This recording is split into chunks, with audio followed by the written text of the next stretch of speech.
ಬಹಳ ದೊಡ್ಡ ಜಿಲ್ಲೆ. ಈ ಜಿಲ್ಲೆಯಿಂದ ಸುಮಾರು 11 ಜನ ನಾವು ಕಾಂಗ್ರೆಸ್ ಪಕ್ಷದಿಂದ ಆರಿಸಿ ಹೋಗಿದ್ದೇವೆ.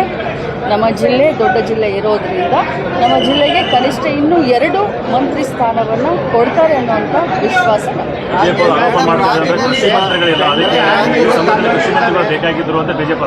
ಬಿಜೆಪಿಯವರ ಆರೋಪಕ್ಕೆ ಮೊದಲು ಯಡಿಯೂರಪ್ಪನವರು ಒಬ್ಬರೇ ಮುಖ್ಯಮಂತ್ರಿ ಆಗಿದ್ರು. ಎಷ್ಟು ದಿನ ಒಬ್ಬಂಟಿಯಾಗಿ ಅಟ್ಲೀಸ್ಟ್ ಈಗ 13 ಜನ ಮಂತ್ರಿಗಳ ಜೊತೆಯಲ್ಲಿ ಕೆಲಸ ಮಾಡ್ತಾ ಇದ್ದಾರೆ.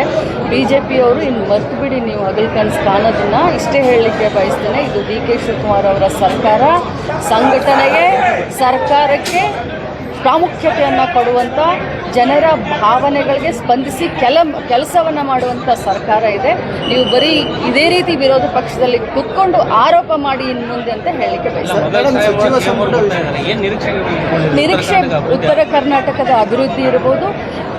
ನಾನು ಒಂದು ಮಾತನ್ನು ಹೇಳಲಿಕ್ಕೆ ಬಯಸ್ತೇನೆ, 6 ವರ್ಷ ನಮ್ಮ ಪಕ್ಷದ, ಕಾಂಗ್ರೆಸ್ ಪಕ್ಷದ ಅಧ್ಯಕ್ಷರಾಗಿ ಇಡೀ ಕರ್ನಾಟಕ ರಾಜ್ಯಾದ್ಯಂತ ಏನು ಸಮಸ್ಯೆಗಳಿದ್ದಾವೆ, ಯಾಕಂದರೆ ಭೌಗೋಳಿಕವಾಗಿ ನಾವು ನೋಡಬೇಕಾಗುತ್ತೆ. ಉತ್ತರ ಕರ್ನಾಟಕ, ದಕ್ಷಿಣ ಕರ್ನಾಟಕ, ಕಲ್ಯಾಣ ಕರ್ನಾಟಕ, ಮಧ್ಯ ಕರ್ನಾಟಕ ಅಂತ ಹೇಳಿ ನಾವು ಭೌಗೋಳಿಕವಾಗಿ ನೋಡಿದಾಗ ಆಯಾ ಕ್ಷೇತ್ರಕ್ಕೆ ಅನುಗುಣವಾಗಿ ಆ ಒಂದು ಕ್ಷೇತ್ರವನ್ನು ಅಭಿವೃದ್ಧಿಪಡಿಸುವಂಥ ನಿಟ್ಟಿನಲ್ಲಿ ಮಾನ್ಯ ಮುಖ್ಯಮಂತ್ರಿಗಳು ಖಂಡಿತವಾಗಿಯೂ ಸನ್ನದ್ಧರಾಗ್ತಾರೆ. ನಮ್ಮ ಬಯಕೆ, ನಮ್ಮ ಬೇಡಿಕೆ ಏನು ಅಂತಂದರೆ, ಬೆಳಗಾವಿ ನಮ್ಮ ಜಿಲ್ಲೆ ಕರ್ನಾಟಕ ರಾಜ್ಯದ 2ನೇ ರಾಜಧಾನಿ ಅಂತ ಹೇಳ್ತೀವಿ.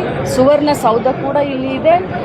ಹವಾಮಾನವಾಗಿ ನಾವು ನೋಡಬೇಕು ಅಂತಂದರೆ ಉದ್ಯಮಗಳಿಗೆ ಬಹಳಷ್ಟು ಅತ್ಯುತ್ತಮವಾದಂಥ ವಾತಾವರಣ ಇಲ್ಲಿ ಇದೆ. ಇದು ಬಾಂಬೆಗೂ ಹತ್ತಿರ ಇದೆ, ಗೋವಾಗೂ ಹತ್ತಿರ ಇದೆ.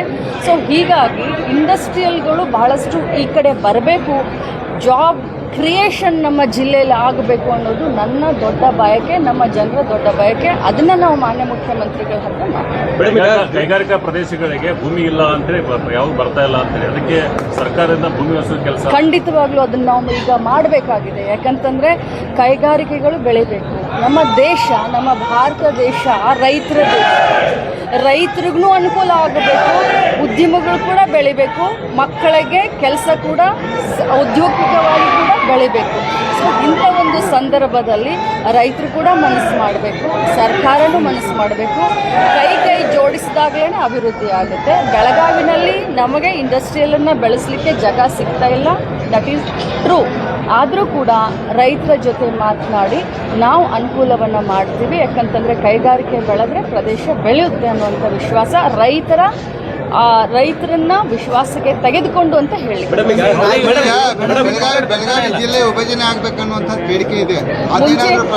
ಮುಂಚೆಯಿಂದನೂ ಕೂಡ ನಾನು ತಮ್ಮ ಎದುರುಗಡೆ ಹೇಳಿದ್ದೇನೆ, ಬಹಳ ದೊಡ್ಡ ಜಿಲ್ಲೆ ನಮ್ಮ ಬೆಳಗಾವಿ ಜಿಲ್ಲೆ. ಬಟ್ ಈಗ ಅದು ಅಪ್ರಸ್ತುತ. ಪ್ರಥಮ ಬಾರಿಗೆ ಅವರು ಬರ್ತಾ ಇದ್ದಾರೆ. ಮುಂದಿನ ದಿನದಲ್ಲಿ ಖಂಡಿತವಾಗ್ಲೂ ಗೃಹಲಕ್ಷ್ಮಿಯನ್ನ ಬಹಳ ಅಚ್ಚುಕಟ್ಟಾಗಿ ನಿಭಾಯಿಸಿದ್ರು ನೀವು. ಆದರೆ ಕೊನೆ ಹಂತದಲ್ಲಿ ಎಲ್ಲೋ ಒಂದ್ ಕಡೆ ನಿಮ್ಮ ಹೆಸರು ಕೆಡಿಸುವಂತ ಯತ್ನ ನಡೀತಾ ಇಲ್ಲ. ಇದು ವಿರೋಧ ಪಕ್ಷದವರು ಆರೋಪವನ್ನು ಮಾಡ್ತಾರೆ, ಏನು ತೊಂದರೆ ಏನಿಲ್ಲ. ಆದರೆ ಸತ್ಯಾಸತ್ಯತೆ ಏನನ್ನೋದು ಅವ್ರಿಗೂ ಕೂಡ ಗೊತ್ತಿದೆ. ಮಸ್ರಲ್ಲಿ ಕಲ್ಲನ್ನು ಹುಡುಕುವಂಥ ಪ್ರಯತ್ನ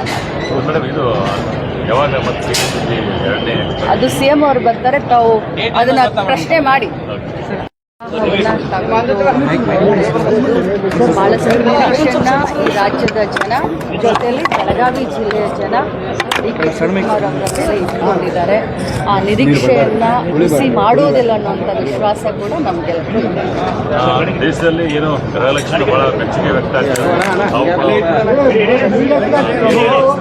ಇಡೀ ಗೃಹಲಕ್ಷ್ಮಿಯ ಈ ಯೋಜನೆ ಇಡೀ ವಿಶ್ವದಲ್ಲಿಯೇ ಅತ್ಯಂತ ಮಹಿಳೆಯರ ಆರ್ಥಿಕ ಸ್ವಾವಲಂಬನೆಗೆ ಮಾಡಿದಂಥ ಒಂದು ಯೋಜನೆ ವಿಶ್ವದಲ್ಲಿ.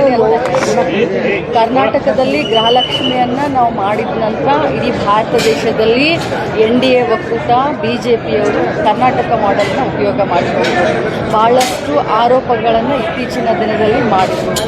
5,000 ಕೋಟಿ ಇದು ಅದು ಇದು ಅಂತ ಭಾಳಷ್ಟು ಮಾತನಾಡಿದರು. ಆದರೂ ಇವತ್ತು ಕೇಂದ್ರದ ಆಯೋಗವೇ ಇದಕ್ಕೆ ಒಂದು ಮೆಚ್ಚುಗೆಯನ್ನು ವ್ಯಕ್ತಪಡಿಸಿದೆ. ಮಹಿಳೆಯರ ಆರ್ಥಿಕ ಸ್ವಾಭಿಮಾನಕ್ಕೆ, ಆರ್ಥಿಕ ಸಬಲೀಕರಣಕ್ಕೆ ಇದೊಂದು ಕೊಡುಗೆ ಆಗಿದೆ ಅಂತ ಕೂಡ ಕೇಂದ್ರದಿಂದ ಬಂದಂಥ ನಿಯೋಗ ತಮ್ಮ ಒಂದು ರಿಪೋರ್ಟ್ನಲ್ಲಿ ಸ್ಪಷ್ಟಪಡಿಸಿದೆ. ಖಂಡಿತವಾಗ್ಲೂ ಕರ್ನಾಟಕ ಮಾಡೆಲನ್ನು ಬೇರೆ ರಾಜ್ಯಗಳು ಕಾಪಿ ಮಾಡಿಕೊಂಡಿದ್ದಾರೆ. ಇದು ಜಗಜ್ಜಾಹೀರು.